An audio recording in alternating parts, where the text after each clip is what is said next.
एक महल और सपनों का। और बस आज हम सभी चाहते हैं कि हमारा एक बहुत शानदार घर होना चाहिए। सभी अपने अच्छे घर का सपना देखते हैं। तो इसी क्रम में आज हमारे सामने बैठे हैं अंकित राजपूत, जो कि 8 वर्षों से यही काम कर रहे हैं। तो आज हम उनसे ये जो सभी की क्यूरीज रहती हैं कि घर किस तरह बनाना है, कि हमें क्या क्या चीज़ें लगेंगी, किससे काम करवाना है, तो ये हमारे लिए बहुत अच्छा मौका है कि अंकित हमारे बीच में है। तो हम उनसे पूछ सकेंगे कि हम जो भी हमारी जो समस्याएं हैं घर बनाने से लेके वो हम सॉल्व कर पाएंगे। तो इसी क्रम में मैं उनसे कुछ प्रश्न पूछना चाहूँगी। तो इससे पहले कि हम मकान से रिलेटेड क्वेश्चन आपसे पूछें, पहले तो मैं आप सभी को बता देना चाहूँगी कि अंकित जो है वो JNV से पढ़े हुए हैं। तो JNV का क्या कंट्रीब्यूशन रहा, किस तरीके से उनके वर्क में JNV उनको सपोर्ट कर रहा है, तो सबसे पहले वो इस विषय में हमसे बात करें। मैं बताना चाहूँगा, मेरा नाम अंकित राजपूत है, मैं सिविल इंजीनियर हूँ। नवोदय विद्यालय में 6वीं क्लास से मेरा एडमिशन हुआ। उसके पहले मैं बहुत ही मिडिल क्लास फैमिली से बिलोंग करता था। मेरे पापा जो है वो 4th क्लास उसमें है, जॉब पे है। तो मेरे पेरेंट्स जो है वो बहुत ही वो थे, मुझे सेंट्रल स्कूल में पढ़ाने की उनकी इतनी वो नहीं थी कि वो मुझे किसी सेंट्रल स्कूल में पढ़ा सकें। पर बाय लक मैंने एग्ज़ाम दिया और मेरा नवोदय विद्यालय में सिलेक्शन हुआ। और नवोदय बोले तो मेरी लाइफ का सबसे चेंजिंग फैक्ट है, जहाँ पे मैंने सेंट्रल CBSE स्कूल में पढ़ाई की, वहीं पे रहे बोर्डिंग स्कूल, और वहाँ से जो सीखा है डिसिप्लिन, खुद के कपड़े धुलना, ये करना, वो सारी चीज़ें, वो पूरी मुझी लाइफ में वो चीज़ें हमेशा मेरे को काम आती है। और वहीं से हमारा ग्रुप है उमंग करके, तो हम लोगों को वहाँ से ये सीखने को मिला कि भाई हमें, जैसे वहाँ का मोटो ये था, शिक्षा चाहिए सेवार्थ चाहिए। तो हम लोग अब ये प्लान करते हैं कि पैसा तो सभी को कमाना है, पर लोगों को हम किस तरीके से सहायता कर सकें। तो आज का ये मेरा हमारा वीडियो बनाने का उद्देश्य भी यही है कि हर कोई व्यक्ति क्या होता है आजकल घर बनाना चाहता है, किंतु उन्हें पता नहीं होता है कि हमें कैसे किस तरीके के ठेकेदार करना चाहिए, बल्कि मटेरियल काम देना चाहिए, नहीं देना चाहिए। तो उस पर हम लोग चर्चा करेंगे। तो चलिए मैं आपसे सबसे पहले की जो सबसे बड़ी प्रॉब्लम आती है कि मकान बनाने से पहले हमको खरीदना होता है प्लॉट। जी। तो प्लॉट खरीदने से पहले हम क्या क्या चीज़ों का ध्यान रखें कि ज़मीन कैसी लेनी है या प्लॉट कहाँ लें, किस तरीके से लें, तो इस टॉपिक में आप बताइए। हर व्यक्ति जब वो मकान खरीदने जाता है तो उसकी अपनी कैपेसिटी होती है कि भाई इतना 25x50 का, 30x50 का प्लॉट लेना है, जो भी है। तो मेरा मानना ये है कि जब भी आप प्लॉट लेने जा रहे हैं तो आप इस चीज़ का सबसे पहले ध्यान रखिए कि वहाँ का स्टेटा कैसा है। काली मिट्टी ना हो। एक्चुअली काली मिट्टी में फसल उगाना बहुत आसान है, पर मकान बनाना बहुत कठिन है।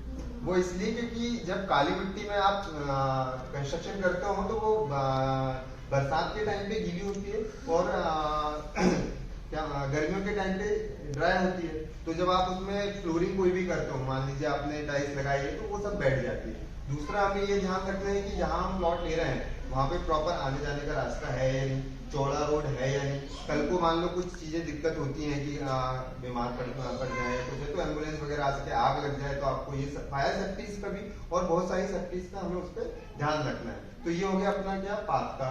तीसरा ये हो गया कि वहाँ पे प्रॉपर वायरिंग है क्या, मतलब खंबे वगैरह, इलेक्ट्रिक पोल्स हैं। दूसरा क्या होता है कि पानी, मतलब जो हमारी मूलभूत सुविधाएं है ना, वो सारी चीजें हमको वहाँ पे होनी चाहिए, चेक करना चाहिए। और एक और चीज ध्यान रखना चाहिए कि हमारा जो प्लॉट है वो रोड लेवल से बहुत ज्यादा डाउन में ना, गहराई में ना हो, क्योंकि जितना ज्यादा गहराई होगा वैसे हमको क्या होगा, उतना उसको ऊपर उठाना पड़ेगा, तो हमारी कॉस्ट बढ़ जाएगी। तो हमें इन बातों का मेनली क्या होता है जब भी हम प्लॉट लेने जाए ध्यान रखना चाहिए। तो ये बहुत ही अच्छी बात प्लॉट से रिलेटेड हमने की। सेकेंड की, हमें जब कंस्ट्रक्शन हम करवाते हैं प्लॉट में, तो कैसा करवाना चाहिए, मतलब हम स्टार्ट कैसे करें? हाँ देखिए, कभी भी आपने मान लीजिए आप नगर निगम में है या किसी नगर पालिका, नगर परिषद में जो भी है, आप सबसे पहले तो डाइवर्सिटी प्लॉट खरीदिए, है ना। कोशिश करिए कि वो रेरा अप्रूव ये सब चीजें, तो जो भी बस एक चीज और मैं ऐड करवाना चाहूँगी कि हम डाइवर्शन का मीनिंग एक बार, वैसे तो सभी को पता होता है कि डाइवर्शन क्या है, पर एक बार यदि वो पॉइंट्स रख दें तो लोगों को और क्लियर और अच्छा क्लियर होगा। मैं आपको ये बताना चाहूँगा कि देखिए, प्लॉट्स जो बनते हैं वो बनते हैं अपने एग्रीकल्चर लैंड से, मतलब कि कृषि भूमि से। तो मेन क्या होता है कि जब आप किसी कृषि भूमि से उसको मकान बनाने के लिए यूज, मतलब उसको रेसिडेंशियल यूज करने वाले हो, आवासीय यूज करने वाले हो, तो वहां पे हमें क्या करवाना होता है कि उस पर्टिकुलर एरिया का व्यक्ति क्या करता है, गवर्नमेंट को शुल्क बता के एग्रीकल्चर से उसको रेसिडेंशियल में वो करता है, तो ये कहलाता है डायवर्सन। इसके बाद डायवर्सन के बाद क्या होता है, टाउन एंड कंट्री से परमिशन लेनी होती है कि भाई हम इस पूरे एरिया में, मतलब जो व्यक्ति प्लॉट बेचना चाह रहा है वो TNCP town and country planning से उसको बकायदा वहां से परमिशन लेके, तो ये इस तरीके से गवर्नमेंट की कुछ नॉर्म्स है उस तरीके से चलना चाहिए, तो वो बहुत मतलब ये अच्छा है कि हम जब भी प्लॉट में हम डायवर्शन का बहुत ध्यान दें, डायवर्शन, और जैसे अभी हमने TNCP डिस्कस किया मिट्टी की और हाँ। ध्यान दें। फिर हम आगे बढ़ते हैं तो हम कंस्ट्रक्शन का वर्क स्टार्ट करते हैं। जी। तो क्या होता है, कभी कभी हम कंस्ट्रक्शन का काम कॉन्ट्रैक्टर को दे देते हैं, जी। ठेकेदार को दे जी। देते हैं, और या फिर हम चाहते हैं कि हम खुद बनाएं। जी। तो दोनों में क्या समस्या आती है, हम ठेकेदार चूज करें बनवाने के लिए या फिर खुद अपना वहाँ पे काम करना? नहीं, देखिए आपने क्या दो तरीके से काम होता है। एक होता है क्या कि आपने एक लेबर पेमेंट पे काम दे दिया कॉन्ट्रैक्टर को, है ना, और एक होता है कॉन्ट्रैक्टर को आपने क्या किया, विथ मटेरियल दे दिया, है ना। तो मैं आपको सजेस्ट करूंगा कि आप विथ मटेरियल ना दें, है ना। विथ मटेरियल में क्या, देखिए आप भी जानते हैं कि जब आप विथ मटेरियल उसको काम देंगे तो वो कहीं ना कहीं मटेरियल बचाने की कोशिश करेगा कि भाई मेरे को जहाँ पे 7 बैग सीमेंट लगना है वहां 5 ही लगे, है ना। तो हम कोशिश करें विथ मटेरियल ना दे, आप लेबर पेमेंट पे उसको काम दीजिए। लेबर पेमेंट में इसलिए काम दीजिए क्योंकि लेबर पेमेंट में देने से ये है कि आपके पास इंस्ट्रूमेंट नहीं होते हैं, जैसे कॉलम पेटीज नहीं होती हैं, आपके पास सेंटरिंग नहीं होती है, सेंटिंग लाइक आपको स्लैब की सेंटिंग जो लगती है वो सारी चीजें नहीं होती है, तो आप ये सब तो वो कर नहीं सकते, खरीदना जाएंगे तो फिर महंगा पड़ जाएगा, उसके पास ऑलरेडी ये सब चीजें अवेलेबल होती हैं। हाँ, ये मतलब बहुत सही है कि आप मतलब कॉन्ट्रैक्ट पे दे रहे हैं तो पूरा का पूरा उस पर भरोसा ना करें। हाँ, मतलब उसको लेबर पेमेंट पे काम दीजिए, विद मटेरियल ना दें। अब एक और इम्पोर्टेंट चीज, जैसे आप इंजीनियर हैं, जी। तो जब हम मकान बनाते हैं तो फिर वहाँ पे इंजीनियर का क्या रोल रहता है, तो हम इंजीनियर को चूज करें नहीं, ये आपने बहुत ही बढ़िया क्वेश्चन पूछा है। एक्चुअली मैं आपको बताना चाहूंगा कि एक्चुअली क्या होता है कि इंजीनियर जो होता है, देखिए ठेकेदार जो होता है ना उसको सिर्फ प्रैक्टिकल नॉलेज होता है, हालांकि प्रैक्टिकल नॉलेज भी काफी मायने रखता है। मैं भी आज 8 साल से काम कर रहा हूँ, मुझे प्रैक्टिकल नॉलेज हो गया तो मुझे फील्ड का बहुत चीजें पता चलती, पर एक जो जब एक व्यक्ति पढ़ के आता है और फिर प्रैक्टिकल नॉलेज पे वो करता है तो वहां पे बहुत अच्छे तरीके से वो काम कर पाता है। इंजीनियर क्या होता है ना, जैसे आप मान लीजिए आपको 3 मंजिला मतलब G+2 बनाना है रेसिडेंशियल, तो वो उस हिसाब से आपके मकान की डिजाइन करेगा, जहां 12 mm का लोहा लगना है वो 12 ही लगाएगा। और वहीं ठेकेदार क्या होगा कि आपने ठेकेदार को बोल दिया कि यार आपने जैसे विद मटेरियल दे दिया तो वो 10 mm की रॉड लगा के बना देगा, कल को मकान गिर जाए उससे क्या करना है। यदि मान लो आपका मटेरियल है ठेकेदार को, तो वो बोलेगा 16 mm की रॉड लगा लो, तो वहां क्या होगा आपकी जो कंस्ट्रक्शन कॉस्ट है वो बढ़ जाएगी। पर इंजीनियर जो होता है वो पढ़ा लिखा होता है, उसे पता है कि भाई हमें यदि G+2 बनाना है तो हमें 9x18 का कॉलम देना है या 9x12 का कॉलम देना है और कितने mm का सरिया उसमें रेनफोर्समेंट प्रोवाइड करना है। इसलिए इंजीनियर को देखिए, आप एक इंजीनियर को जब अपॉइंट करेंगे ना तो उसकी फीस 30 से 40 हजार रुपये होती है मान लीजिए, तो वो कम से कम आपको 2 से 2.5 लाख रुपए तो ऐसे बचा देगा। तो देखिए ये बहुत ही इम्पोर्टेंट चीज़ है कि हम मकान बनाएं तो इस चीज़ का ध्यान रखें कि जब हम इंजीनियर रखते हैं तो उनको क्या बेनिफिट, जैसे अभी अंकित ने बताया कि क्या बेनिफिट्स हमको मिलते हैं। एक चीज और ऐड करना चाहूंगा, इंजीनियर क्या करता है ठेकेदार की गलतियों को पकड़ता है।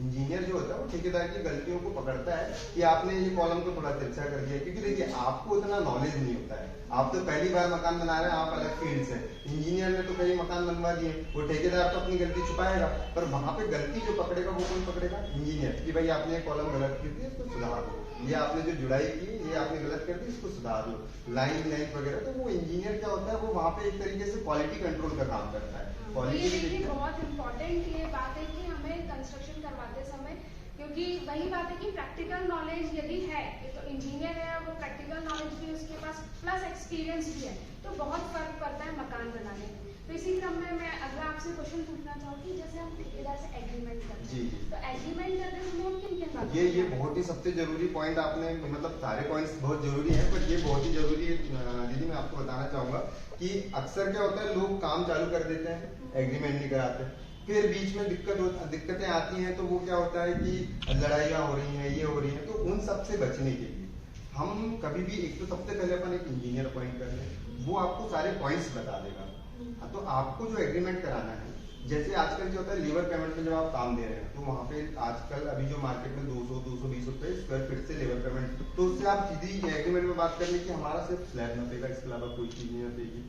नहीं तो क्या होता है वो लोग अंदर के जो छोटे छोटे जैसे सेप्टिक टैंक का स्लैब नाप लेंगे, आपने कोई लाभ लगाया वो नाप लेंगे और आपके बिल बढ़ा देंगे। तो ये सारे पॉइंट्स आप क्लियर उसमें एग्रीमेंट में लिख लें। देखिए ये कुछ इंपॉर्टेंट पॉइंट्स होते हैं जो एग्रीमेंट के समय हमें ध्यान रखना है, तो इस पे हम और डिटेल में चर्चा करेंगे या इस वीडियो में हम उस पॉइंट्स को भी डाल सकते हैं। हाँ, तो वो आप जरूर देखिएगा क्योंकि जब एग्रीमेंट करते हैं तो एग्रीमेंट में इंजीनियर को रख लीजिए साथ में, वो सारा कुछ आपको वो सब चीजें हो जाएंगी। इसी क्रम में हमारा नेक्स्ट आपसे क्वेश्चन है कि जैसे हम लेबर पेमेंट करते हैं तो जो भी रेट चल रहा है तो मटेरियल के रेट से उनको मतलब लेबर पेमेंट करनी है या फिर किस तरीके से? नहीं, वो आपने लेबर पेमेंट का हम मतलब क्राइटेरिया क्या है एक्चुअली क्या होता है कि जैसे मान लीजिए आपका काम चल रहा है, मैं बोलूंगा कि यदि आपके पास टाइम नहीं है तो आप अपने घर का कोई भी बंदा जो फ्री हो, आपके चाचा काका मामा कहीं ना कहीं कोई फ्री होगा, भाई उसे 5,000 रुपए में अपॉइंट कर लो महीने का, उसे दो मतलब अपॉइंट कर लो मतलब कि उसको खर्च पानी के लिए दो। वो बंदा साइट पे जाएगा, वो बकायदा क्या करेगा, हर दिन की अटेंडेंस लिखेगा, आज एक मिस्त्री लगा है 3 कुली लगे, मंडे को लिखिए, ट्यूसडे को, वेडनेसडे, सर पूरे 6 दिन की लिखिए। फिर 6 दिन का देखिए लेबर पेमेंट में मिस्त्री का जो पेमेंट होता है वो 600 होता है, लेबर का होता है 350 रुपये और जो 22 लोग काम करते हैं मतलब 300। तो ऐसा करके हम पेमेंट बना लो और उसमें 1,000 रुपये ठेकेदार का या 2,000 रुपये 3,000। ये जो लेबर पेमेंट है वो चेंज होती है रहती है ये हाँ ये एक्चुअली फ्लक्चुएट होते रहती है। जैसे मान लीजिए ये चीज अभी पहले 500 रुपये थी मिस्त्री का, तो ये चीज तो वो जब हम एग्रीमेंट कराते हैं ना तो उसमें ये भी लिख लेते हैं कि हाँ कि आपने मिस्त्री का क्या पेमेंट लेंगे, कितना लेंगे, और हफ्ते में आपके जैसे ठेकेदार आ रहा है साइड आ रहा है उसका भी खर्चा लगा है तो उसकी सेंटिंग लगी है तो उसका भी अपने को 2,000 रुपये ऐड करके देना होता है जी। और इसी क्रम में एक क्वेश्चन है कि जो कॉलम का साइज होता है, छत की मोटाई होती है, जी। तो ये मेरे ख्याल से बहुत सारे जब मकान बनाते होंगे तो लोग मतलब उनसे ठेकेदार भी क्वेश्चन पूछते हो कि हमें कितना मोटा रखना है, क्या करना है, कैसे आप बता दीजिए। अब हमें तो नॉलेज नहीं है, नहीं तो ये मतलब ये कि जो एक्सपीरियंस है तो वही ये चीज जी। मैं आपको यूजुअली बताना चाहूंगा, हम लोग जब भी रेसिडेंशियल बिल्डिंग बनाते हैं तो 9-12 के कॉलम्स आप प्रोवाइड करिए, डिस्टेंस 10 से 12 फीट होना चाहिए कॉलम टू कॉलम, है ना। और उसके बाद आपके डिस्टेंस बढ़ता है, मान लीजिए 15-16 फीट जाता है तो आप वहाँ पे 9-18 के कॉलम प्रोवाइड कर सकते हैं। रॉड जो है आप रेनफोर्समेंट उसमें 12 mm का सरिया यूज कर सकते हैं, है ना। और बाकी सबसे बेस्ट ये कि आप इंजीनियर अपॉइंट करिए किसी भी मतलब ये कि बहुत सारी प्रॉब्लम जो है हमारी सिर्फ इंजीनियर को अपॉइंट करने से हो जाएगी। और ये आपको एक चीज ये ध्यान रखना है कि इंजीनियर जो अपॉइंट करोगे वो आपको बहुत ज्यादा बड़ा नहीं रख लेना है जो बहुत ब्रांड वाला हो, जिसका बड़ा, तो वो क्या करेगा अपने असिस्टेंट भेजेगा। आपने ऐसा बंदा पकड़ना है कि जो खुद का काम कर रहा है, खुद से काम कर रहा है और जिसको 5-6 साल का अनुभव है, लगभग 3-4 साल का भी अनुभव है, तो वो डेडिकेशन से यूथ टाइप में हो जो खुद से हाँ बार बार। नहीं तो मैंने देखा इंजीनियर को लोग बुलाते रह जाते हैं, साइट पे आते नहीं है। वैसे ही आपको ठेकेदार भी जो चूज कर, मतलब ऐसा ना हो कि इंजीनियर खुद ठेकेदार के भरोसे काम कर रहा है, हाँ, या फिर अपने असिस्टेंट को पहुंचा दे रहा है। भाई वो असिस्टेंट उसका एकदम फ्रेशर है, उसको क्या समझेगा मालूम। नहीं, आप बिल्कुल सही बात है कि मकान एक ही बार बनता है। तो जैसे आज ये जो कन्वर्सेशन हम कर रहे हैं बहुत इंपॉर्टेंट है कि एक ही बार हमारा मकान बन रहा है तो उसमें हम क्या क्या चीजें ऐड करते हैं, क्या किसको अपॉइंट करें, क्या चीजें लगाएं। तो अभी इसी का मैं बहुत ही अच्छा क्वेश्चन और ये है जिसे हम स्लैब लगाते हैं, तो पहले स्लैब का क्राइटेरिया क्या था, अभी हम किस तरीके की स्लैब लगा सकते हैं, जैसे वाटरप्रूफ स्लैब का सीमेंट यूज होती है, तो हम क्या करें उसमें स्लैब? नहीं, आप जब स्लैब कर रहे हैं तो यदि आपका ग्राउंड फ्लोर का, फर्स्ट फ्लोर का कुछ भी हो, आप वाटरप्रूफ सीमेंट यूज करिए। उसका थोड़ा सा क्या होता है, जैसे आपको नॉर्मल सीमेंट 100 बैग लगी है तो वही वाटरप्रूफ सीमेंट आपको 90-95 बैग लगेगी, मतलब 5 बैग कम लगेगी। कॉस्ट का डिफरेंस आता है उसमें। वाटरप्रूफ सीमेंट लगभग 40-50 रुपये महंगी आती है, ये नॉर्मली कम आती है। पर आपको नॉर्मल सीमेंट में क्या होता है, डॉक्टर फिक्सिट वगैरह मिलाना होता है, आप सब जानते होंगे। डॉक्टर फिक्सिट तो वैसे ही बहुत मतलब ऐसे बहुत सारे क्या होते हैं मतलब ये कि आज हमारे पास ये अवेलेबिलिटी है, जैसे पहले ये चीजें नहीं थी तो डॉक्टर फिक्सिट मिलाते थे, अब डायरेक्ट वाटरप्रूफ सीमेंट यूज करें। अच्छा, ये बहुत ही अच्छी इन्फॉर्मेशन है कि जब भी हम स्लैब अपने मकान में स्लैब में करें, क्योंकि स्लैब भी एक ही बार बनता है तो अच्छे से उसमें वाटरप्रूफ हम सीमेंट का यूज करें। तो इसी क्रम में एक क्वेश्चन और है, जैसे हम कॉलम भरते हैं तो कॉलम भरने के लिए हम कैसे उसको कंप्लीट करें, मतलब कॉलम भरने का क्या हमारा प्रोसीजर होना चाहिए, किस किस तरीके से कॉलम जी देखिए, मैं आपको बता रहा हूँ कि कॉलम प्रॉपर, हाँ, मकान जो बनते हैं उसमें आपको मैं बताऊँगा, एक होते हैं स्ट्रक्चरल बेस, है ना, और एक होते हैं पहले के जो होते थे वो वॉल पे होते थे। हम न्यू बनती थी, है ना, और 14 इंच की वॉल, 15 बड़ी मोटी मोटी वॉल्स होती थी, उस पर स्लैब होता था। पर आजकल स्ट्रक्चरल वाले कॉलम आ गए, स्ट्रक्चर मतलब, तो आप देखोगे मल्टी स्टोरी बिल्डिंग्स बड़े बड़े शहरों में, तो वहाँ पे क्या करते हैं, पहले उन्होंने प्लिंथ कसी, फिर वो कॉलम डायरेक्ट कास्ट करते हैं, सीधे बीम भरते हैं और स्लैब डाल देते हैं। पार्टीशन जो होता है वो बाद में करते हैं, तो पार्टीशन हमेशा हमें बाद में ही कराना चाहिए। मतलब आप पहले क्या करें, कॉलम कास्ट करें। लोग क्या करते हैं, जुलाई देते हैं, आप देखोगे गांव में लोग जुलाई करते हैं, फिर उसके साथ में कॉलम भर लेते हैं। आप देखिए उसका डिसएडवांटेज क्या है, मैं आपको बताता हूँ। जब आपको है ना, जब सिस्मिक लोड होता है, देखिए इस बात को बहुत ध्यान से सुनिएगा, क्योंकि अभी हम देख रहे हैं कि बहुत सारे ऐसे डिजास्टर हमें देखने मिल रहे हैं। तो अर्थक्वेक उसमें से अभी रिसेंटली अभी हमने सुनने में आया है। तो जब भी कंस्ट्रक्शन का वर्क कर रहे हैं तो अर्थक्वेक का ध्यान, सिस्मिक लोड उसको बोलते हैं। तो इसी इंफॉर्मेशन को हम अभी एक्चुअली इंजीनियर जब भी कोई डिजाइन करता है वो विंड लोड, सिस्मिक लोड और लाइव लोड, उसके बाद डेड लोड, है ना। लाइव लोड में अपन सब आते हैं, है ना। डेड लोड में खुद अपना एक स्ट्रक्चर आता है, सिस्मिक लोड में भूकंप आता है, विंड लोड में हवा का लोड आता है। तो सिस्मिक लोड में क्या है, जैसे मान लो कभी भूकंप आया तो आपका जब स्ट्रक्चर जो रहेगा वो पहले से कास्ट रहेगा, वॉल्स अलग रहेंगी, तो आपका स्ट्रक्चर ऐसे धीरे धीरे मूव कर जाएगा, क्योंकि उसमें रेनफोर्समेंट होता है ना। लोहा आप क्या होगा, आप अच्छा कंपनी का लोहा यूज करिए, वो ऐसे मूव करेगा। यदि वॉल साथ में क्या होता है, ज्वाइंट करके अपन ने भरा, तो वो उसके साथ ज्वाइंट रहेगी, तो आपकी वॉल गिर जाएगी। स्ट्रक्चर तो नहीं गिरेगा पर वॉल गिर जाएगी। दूसरा क्या होता है, कॉलम पहले से कास्ट करने से ये फायदा है कि आपके कॉलम में स्ट्रेंथ जो है वो ज्यादा अच्छी आ पाएगी एज कम्पेयर टू जुड़ाई के साथ करने में। इसलिए मैं आपको सजेस्ट करूंगा कि आप कोशिश करिए कि पहले आप कॉलम कास्ट करें, भले ही आपको स्लैब मान लो नहीं साथ में डाला, तो फिर आप क्या करें, वॉल करवा लें, उसके बाद में बीम प्लस स्लैब करिए। तो ये बहुत ही अच्छी इंफॉर्मेशन हम सभी के लिए होने वाली है, जो आज हमारा जो कन्वर्सेशन हुआ। तो मुझे मुझे भी बहुत नॉलेज नहीं है, लेकिन आज मैं आपके साथ यहाँ बैठी हूँ, तो ये जो कुछ पॉइंट्स यहाँ डिस्कस हुए हैं तो बहुत अच्छा लगा सुनकर कि आगे भी जैसे हम मकान कंस्ट्रक्शन का वर्क करवाते हैं तो किन किन चीज़ों का ध्यान रखना पड़ेगा।